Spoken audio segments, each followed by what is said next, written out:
মানুষের পক্ষ থেকে স্বাগত জানিয়ে আজকে আমি আপনাদের রান্না করে দেখাবো ফুলকপি দিয়ে ডিমের ঝোল।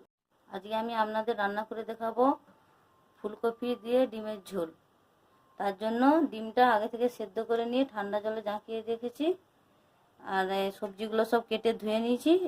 এবার প্রথমে ফুলকপিটাকে আগে একটু ভাপিয়ে নেবো, তার জন্য জল দিয়ে দিচ্ছি।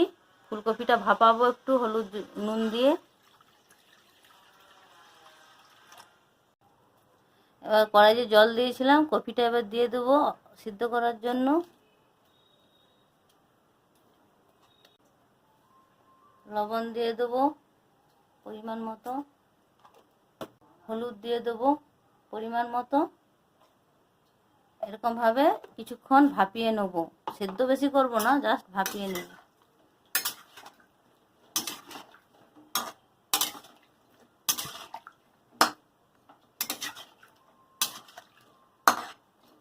কপিটাকে ভাপিয়ে নিয়েছি। এইভাবে কপিটাকে ভাপিয়ে নিয়ে কপির মধ্যে যে ওষুধ দেওয়া থাকে তার পয়জনটাও নষ্ট হয়ে যায় এবং কম তেলে ভাজাও হয়। কপিটা ভেজে নেব, তার জন্য কড়াই সাদা তেল দিয়ে দিচ্ছি। তেল গরম হয়ে গেছে, এবার কপিগুলো ভেজে নেব।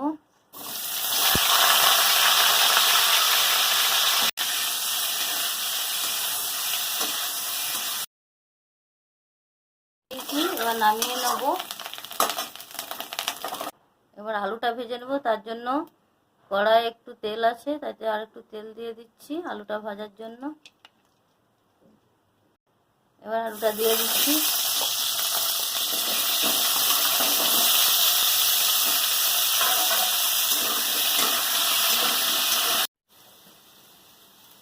নুন দিয়ে আলুটা ভেজে নিয়েছিলাম, আলুটা ভাজা হয়ে গেছে, নামিয়ে নেব। আর ডিমগুলো ভাজবো, তার জন্য সরষের তেল দিয়ে দিচ্ছি কড়াইতে। এই সেদ্ধ ডিমের মধ্যে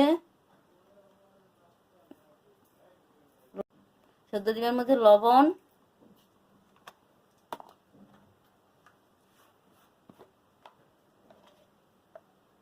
হলুদ, লঙ্কা গুঁড়ো এই সব কিছু দিয়ে মাখিয়ে নেব।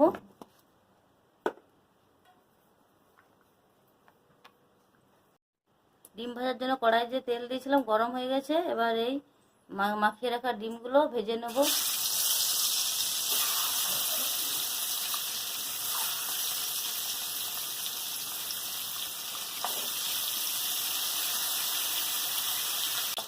ডিমটা ভেজে নিয়েছি, তুলে নেব।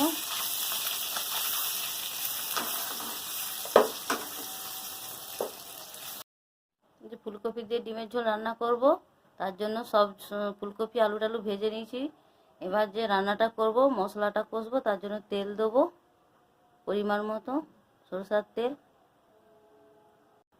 তেল গরম হয়ে গেছে, অল্প করে একটু চিনি দেবো, একটা লঙ্কা, তেজপাতা, গোটা গরম মশলা থেতো করে দিয়ে দিচ্ছি, রসুন বাটা,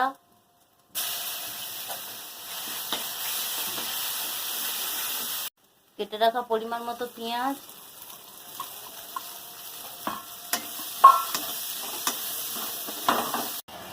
পেঁয়াজটা যাতে তাড়াতাড়ি নরম হয় তার জন্য পরিমাণ মতো লবণ দিয়ে দিচ্ছি।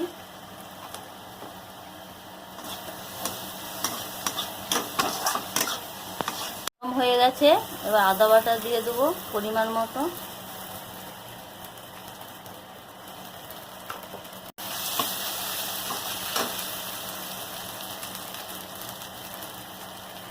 এক চামচ জিরা গুঁড়ো, এক চামচ ধনে গুঁড়ো,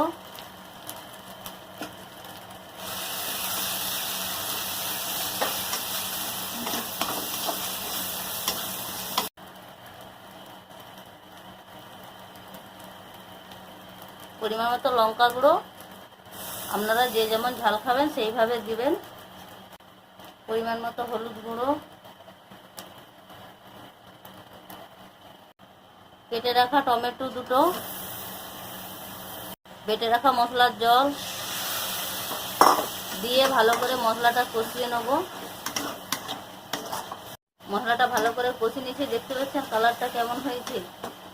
এবার ভেজে রাখা আলু দিয়ে দেবো।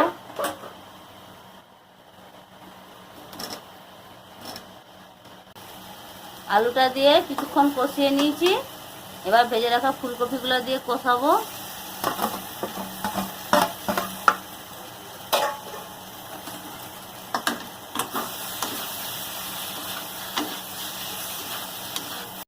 ফুলকপি আলু দিয়ে কষানো হয়ে গেছে, এবার জল দিয়ে দেবো।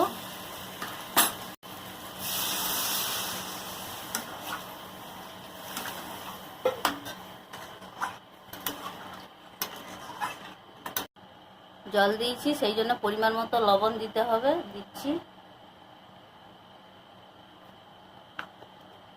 কিছুক্ষণ সিদ্ধ হয়ে গেলে, প্রায় তো সব সেদ্ধ আছে, আর কিছুক্ষণ সেদ্ধ হয়ে গেলে ডিম দিয়ে নামিয়ে নেব।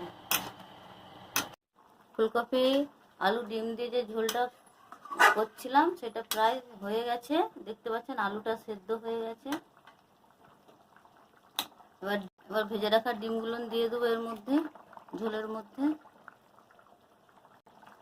ডিম দিয়ে একটুক্ষণ ফুটিয়ে নিয়েছি। আমার ফুলকপি আলু ডিমের ঝোল হয়ে গেছে, এবার নামিয়ে নিচ্ছি।